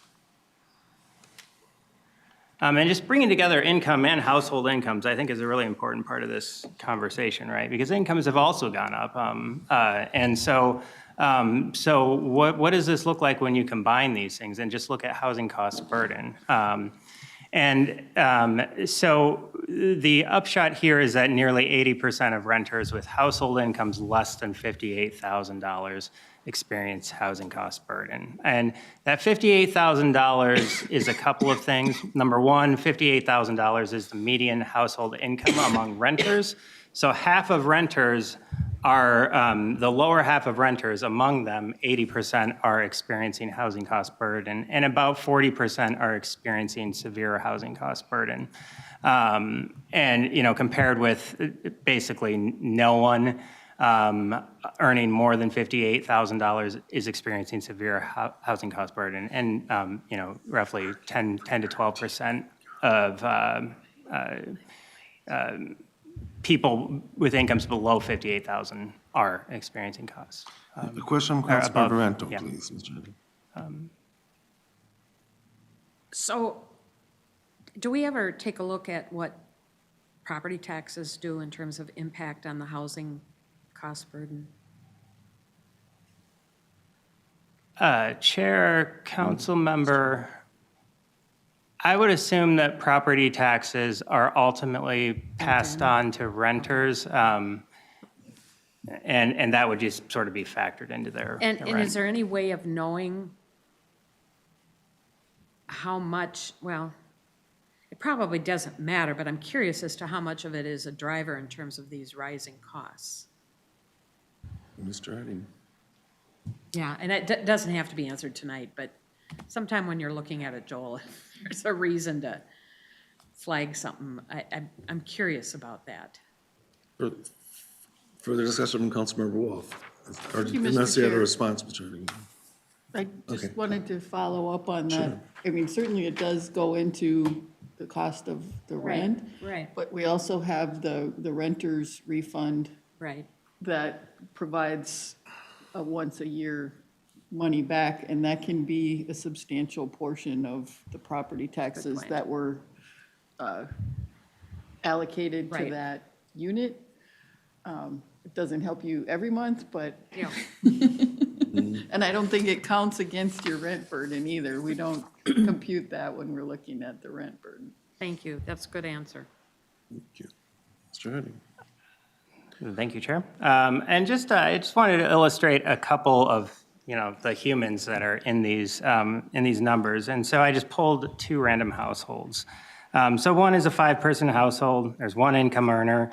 They have 3 kids. The income earner is 56 years old, works in sales, has a bachelor's degree, lives in Woodbury, Cottage Grove area, and has an income of $50,000 and pays $1,473 in rent. That's a housing cost burden household. Another person is a single or a 1-person household, 24 years old, bachelor's degree, medical field, living in Edina, Hopkins area, $58,000 income, $1,557 rent. So there's a huge variety of people in these numbers. But the fact is, like, people from all different walks of life in all different parts of our region are experiencing housing cost burden. And now looking at rent by bedroom size, this is another problem that the HRA has faced a lot, is with these 3- and 2-bedroom apartments. Of course, they cost more than 1 bedroom and 2 bedrooms, but you can probably see on this plot, just looking at the data this way, that 3-bedroom and 2-bedroom apartments are also increasing faster than 1-bedroom and studios. But, to put it in a way that you can see that a little bit more clearly, you really clearly see, with 3-bedroom and 2-bedroom apartments increasing about 35% since 2010, whereas studios, I think with a lot of studio apartment development, have been relatively stable at about a 23% increase. So just in summary, on average, of course, rent prices have increased faster, and particularly among Metro HRA communities. The most affordable rental units, those Class C and Class B units, have increased in price the fastest. 2- and 3-bedroom apartments have increased the fastest. And housing cost burden is nearly 80% for renters in the lower half of the income distribution. Yeah, it doesn't. Okay.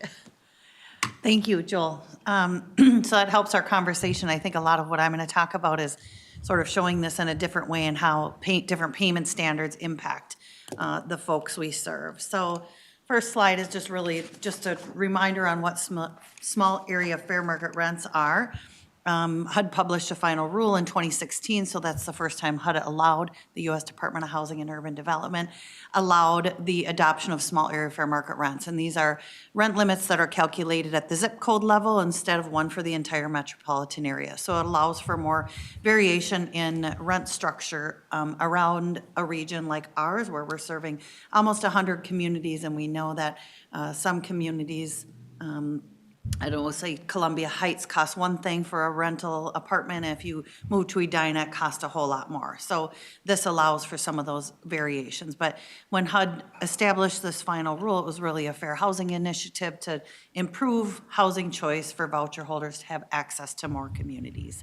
As you know, the Metro HRA adopted small area fair market rents in 2020, and today there are 263 housing authorities across the country that are utilizing small area fair market rents.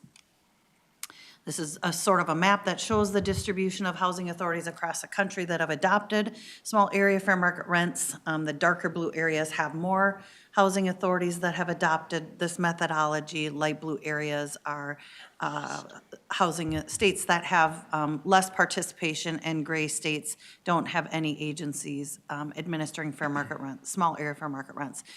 To my knowledge, we're the only housing authority in the state of Minnesota that has adopted this methodology. Here is another sort of picture, the national picture of small area fair market rent adoption. When HUD first adopted the final rule back in 2016, there were certain areas of the country that had large concentrations of voucher holders in primarily high poverty areas. And so HUD mandated that today there's 192 housing authorities that are mandated users of small area fair market rents to, of course, encourage moves to lower poverty areas of regions around the country. There are 68 housing authorities that have partial adoption of this methodology, and those are housing authorities that have adopted for some zip codes or some areas of their region. In some cases, they have like exception payment standards that have higher rent limits than other parts of the region. And then the Metro HRA and the council, we fall into that voluntary opt-in, where only 12 housing authorities in the entire country are voluntary using small area fair market rents for their entire service area. I think interestingly, a week before last, HUD issued another 46 mandatory areas across the country, which will add 126 housing authorities to this green bucket. And the implementation date for those housing authorities is 2025, so they have some time to prepare. So that green bucket will grow to 318 housing authorities. And I share this because I think it's something to be proud of. It's, as we talk to our national partners and our technical assistance providers for things like our mobility demonstration program, it really truly opens up areas of the region that voucher holders have historically been excluded from. We had our business systems analyst Ford completed some analysis of the adoption of fair market rents versus small area fair market rents. So he took the average rent data that was developed by our partners in research, and he looked at the percentage of rents that fall below the fair market rents versus a small area fair market rents. And as you can see on this slide, that voucher holders with the adoption of small area fair market rents, they qualify for a larger percentage of the units across the region. And so although you might think, oh, 5%, big deal, I mean, it is a big deal. It's helping make movement, and it truly does increase the number of units that voucher holders will qualify for, and increases additional neighborhoods. So when we're looking at payment standards, and you've seen this slide for those that have been on the council, but each year, and hopefully it sinks in a little bit more each time, but essentially the Metro HRA has 7,283 vouchers. We're projected to get about 86 million in subsidy revenue from the feds in 2024. HUD says, here's your money, go out and serve as many families as you can up to that 7,283. If we adopt higher rent limits, we know that that's going to increase our average subsidy, may impact the number of families we can serve or the number of vouchers we can issue, but we know that the likelihood of a household that has a voucher being successful in using it are higher. And then the opposite is true. If we adopt lower rent limits, we may have lower success rates, so lower percentages of families that can use those, less number of rental units as voucher holders are out shopping for units. Ms. Smith, can you just define success? Yes, thank you, Mr. Chair. Success is the percentage of voucher holders that get vouchers that can actually use them. Thank you. And I have a slide on this. It's one of my last slides, but. Yeah, okay. I didn't know if there was another question. These are the things that we're looking at as staff when we're working again with our research partners and our financial analysts and staff who are on the ground working with families looking for units, but we're looking at average rents by bedroom size, by community. We're looking at vacancy rates. When vacancy rates are low, rents go up, landlords get more choosy, and we're looking at tenant rent burden. And When we talk about tenant rent burden, we're looking at the percentage of families that are on the program that are paying more than 30% of their income towards rent. And so all of those things help inform payment standard recommendations each year. HUD has a rule of thumb. There's no formal rules on this, but they've issued some guidance where they'd like to see the percentage of tenant rent burden, so the percentage of current participants, less than 40% of them paying more than 30% of their income towards rent. So less than 40% of tenants should be rent burdened on the program. That seems high to me because the goal of the program is that families pay 30% of their income towards rent. Just a little bit of a review in terms of tenant rent portions. If a voucher holder finds a unit within the payment standard, so at or below the payment standard, they're going to pay 30% of their income towards rent. If they rent a unit above the payment standard, they're going to pay 30% of their income plus the difference. Those maximums are different for each family because they're income-based. So the more household income a family has, the higher their maximum rent. To illustrate that in a different way, here's a 2-bedroom in Eden Prairie. Let's say the rent for this unit is $1,600. If you as policymakers or us as staff recommend payment standard for this zip code of $1,500, the rent is $100 over the payment standard. So that tenant is gonna pay 30% of their income plus an additional $100 a month to live in that unit. If we decide to adopt payment standards at like $1,650 for this zip code, the rent of $1,600 is within that, so the tenant will pay 30% of their income. Average per family subsidy, as you can see on this chart, jumps all over the place. And this is a really busy slide, but it shows what our average per family cost is per month, going back to January 2021. Our average cost today for each average cost per family is $971. So that's our average, we call it HAP. Historically, average cost per family has grown about 2% per year. However, based on what Joel said too, it goes in line with that. Since 2016, the average growth has been about 6% per year. So well above those historic increases in per family subsidy. One good thing that we're seeing is from 2022 to 2023, the average subsidy only increased 3%. So we're happy to see that percentage coming down a little bit and maybe starting to stabilize, and we hope to see that trend continue. This is another way to look at spending. So again, our projected 2024 subsidy budget from the feds, from the U.S. Department of Housing, is $86 million. We have 7,283 vouchers. As our average subsidy, so this is the average per family subsidy on the very left column, today is $971, so about $975. With that $86 million, we can serve all of our families. We can issue all of our vouchers. As that average subsidy starts to increase, say it increases to $1,000, you can see our $86 million isn't going to go as far. We're going to be $1.3 million in the hole, which is enough to serve 116 families. These are worst case scenarios, and we're making a lot of assumptions because it's based on where people live today, what their rents are today, what their income is today, assumes nobody moves, nobody's income changes, and we know that won't be the case.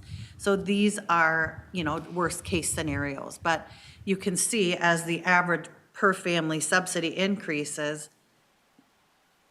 $86 million doesn't go as far. This is another slide. Thank you to our friend Zandy Iverson for this slide, but it's looking at average rents as a percentage of the new payment standards, assuming we adopt them at 100% of the small area fair market rent. So if we adopt new payment standards at 100% of the small area fair market rent, where do average rents fall? A small number of units, the bar at the left, would have average rents above 110% of those fair market rents. So there'd be a small number of communities in Metro HRA service area that have rents above the 100% of small area fair market rent. So in a sense, the adopting payment standards at that 100% level wouldn't be enough for participants to rent in those communities. A large number of units, the middle bar, would have average rents between 90 and 110% of those fair market rents. So in the middle, meaning that participants who fall into that middle category, payment standards would be about right. The bar at the right shows there are lots of voucher holders that are living in units with rents that would be below the 100% small area fair market rent. So that's telling us that we don't need to adopt across the board at 100% of the small area fair market rent because lots of people are in units with average rents below that. So I'm going to talk about 3 options for consideration. These aren't the only 3 options. There can be so many variations. I could spend hundreds of hours on this. Joel and I were chatting before the meeting because you can just continue to look at this and tweak these scenarios. But I'm going to share 3 options with you, and I have a slide on each one. But option 1 would be to make the minimal changes to bring the payment standards into the required range of between 90 and 110% of the fair market rent. The second one would be sort of a re-benchmarking of sorts, so re-leveling the playing field and adopting new payment standards at a straight 100%. And then option 3 would be to make changes based on what we're seeing in the market and average rents, sort of taking this chart into account. So under option 1, this would be making the required changes only. So the feds require when they issue new small area fair market rents, we have payment standards between 90 and 110% of that fair market rent. Looking at this option, we are required to increase payment standards in 146 zip codes. It's not an option. 146 zip codes are below 90% of the fair market rent, so we have to bring those up. There's no discretion there. Decreases under this option would be decreases in 0 zip codes. That means we don't have any zip codes that are above 110%. So really what this is telling us is the increases are really sort of catching up to what has been happening in the market. And then there would be no changes in 31 zip codes. So 31 zip codes with the new small area fair market rents are within the required range. I have a current rent burden block on each one of these options. So current rent burden is 51%. That remains the same regardless of what option we choose because there are 51% of current voucher holders that are paying more than 30% of their income towards rent. We want to bring that down. Under this scenario, once fully implemented, again, assuming nobody moves, nobody's rent changes and all of those things, future rent burden when fully implemented would be 32%. So that means 32% of voucher holders would remain rent burdened under this adoption of this scenario. Implementation costs is $2.4 million, and that's once this is fully implemented, and that's because we'd be increasing payment standards in 146 zip codes. And there would be no reduction in service because we think that the $86 million we're projected to get from the feds will be enough to serve all families. Option 2 is to adjust all zip codes to 100% of the new small area fair market rents. Again, this would result in increases in 174 zip codes, but larger increases than the previous scenario because we'd be going up to 100% of the small area fair market rent instead of 90%. There would be decreases in 3 zip codes. So that means there are 3 zip codes today that are above 100%. They're Afton and 2 zip codes in St. Paul that are outside of our standard operating area except for a few small special programs, and we have nobody living in those zip codes, so no impact to families. And then there would be no change in 0 zip codes. So that means all zip codes experience a change. Tenant impact, again, current rent burden is 51%. Future rent burden under this scenario would bring it down to 5%. So that means only 5% of voucher holders would be paying more than 30% of their income towards rent. And then implementation cost is 5.9 million. So you can see that this has a much steeper price tag than doing the minimal changes. But we feel like if the average subsidy payment restabilizes and only increases by about 2%, we could still serve all of our families with that 86 million. It just depends what happens with average rent increases. If we get to a point where we need to make some reductions in service because average subsidy payments have been going up too much, we're going to be back with you to have some conversation on how we're going to handle that. We could use reserves. We could apply for set-aside funding from the feds, which some of you who have been around for some years know we've received that in the past. But we've been lucky the last 2 years in that our federal budget has been enough to cover all families. Maybe we get a higher inflation factor and get more than 86 million.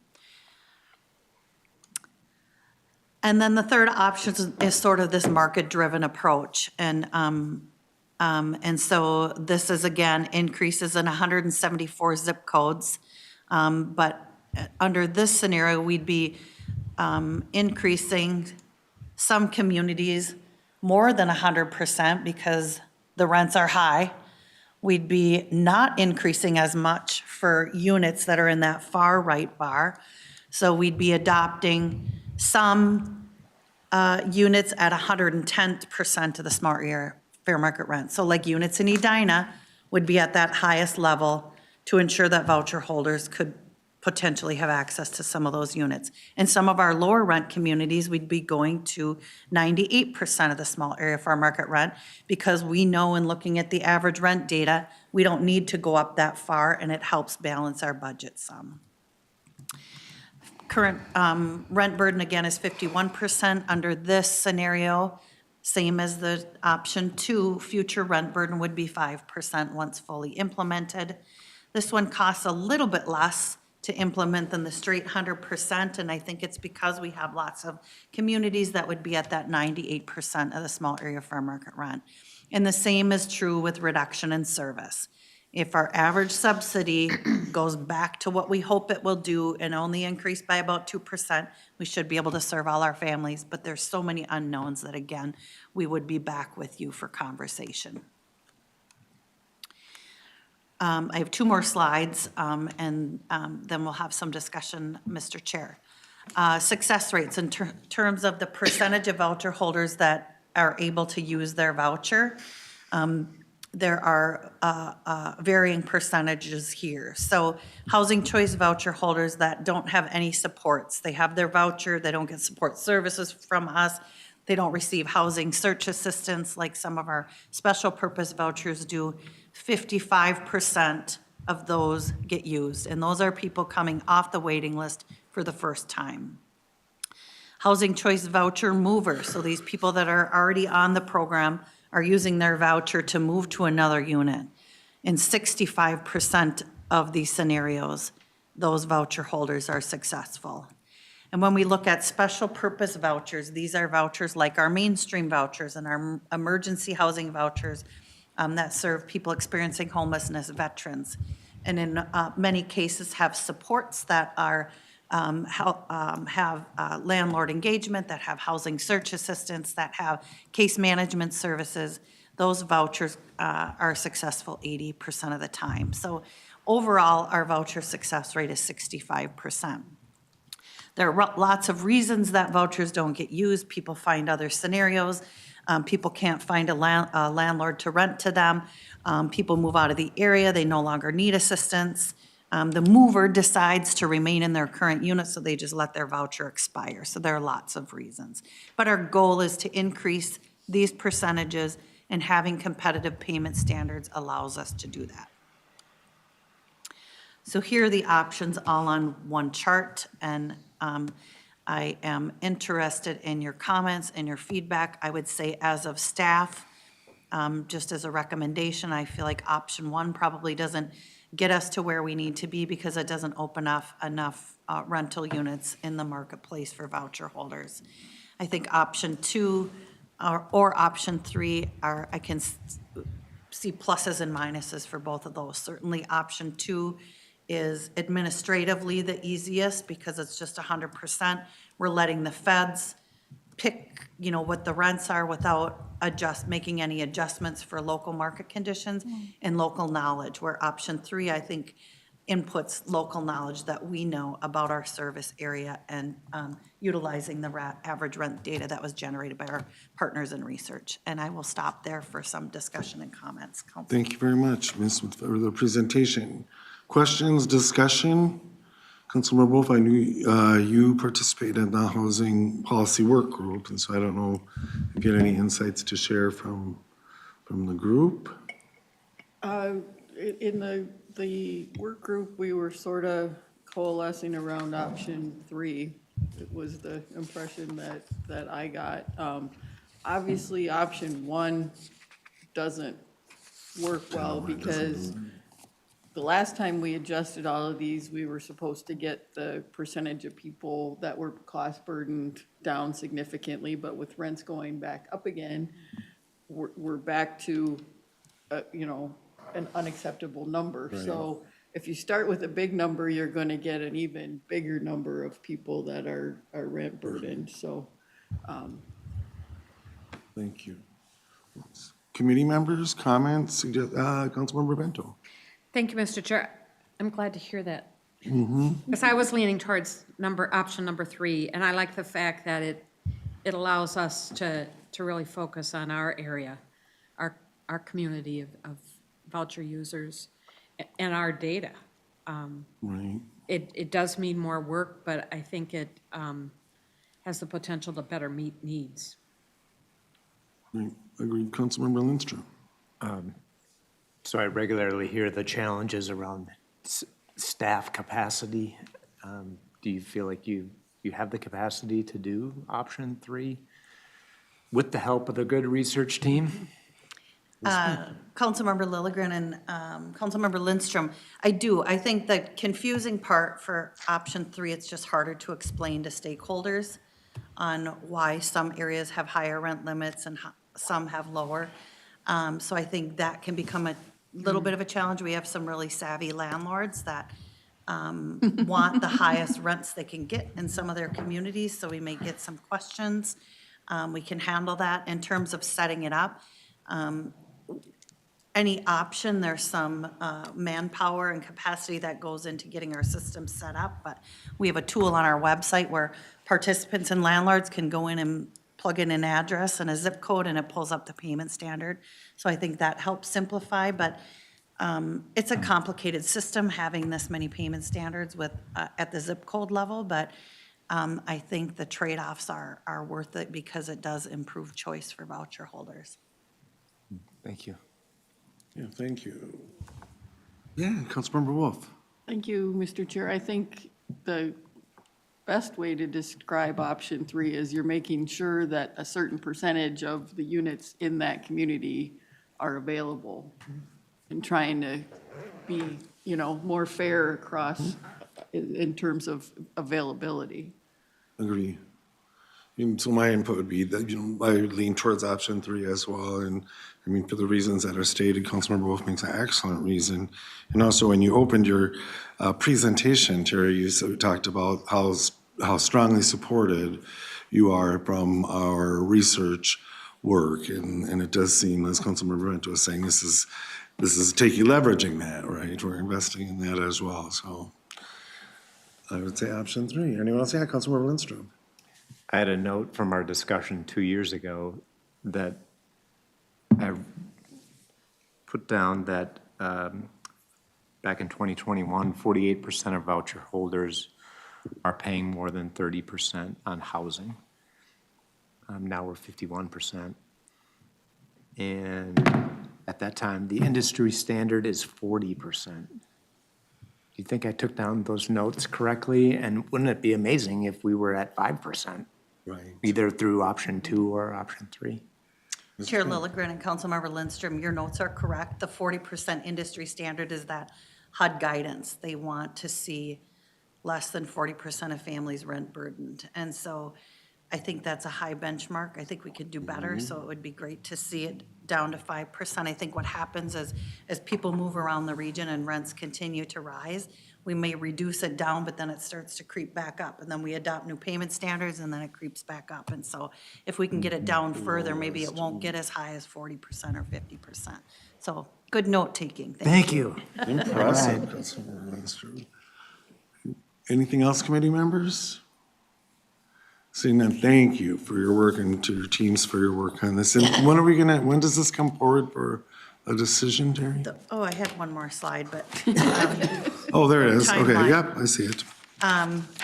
Yeah, November 20th, I'll be bringing a CDC action item, and then because of the limited number of council meetings due to holidays and so on, December 13th, council action. Great. And then we will implement It's gonna be a big February meeting. through April 2023. Okay, very cool. Thank you. Thanks very much. Thank you very much. Yeah, so that concludes our agenda. I think Michelle wanted to make an announcement, right? Yes, just planning for our next meeting, which will be the week of Thanksgiving, November 20th. I do have 4 responses confirming their attendance, which is not a quorum. So please let me know if you are able to attend so we can ensure that we have a quorum. Okay? Thank you. Thank Thanks you. for doing that. Director Barajas, anything? Great. Seeing no further business before this committee, we're adjourned.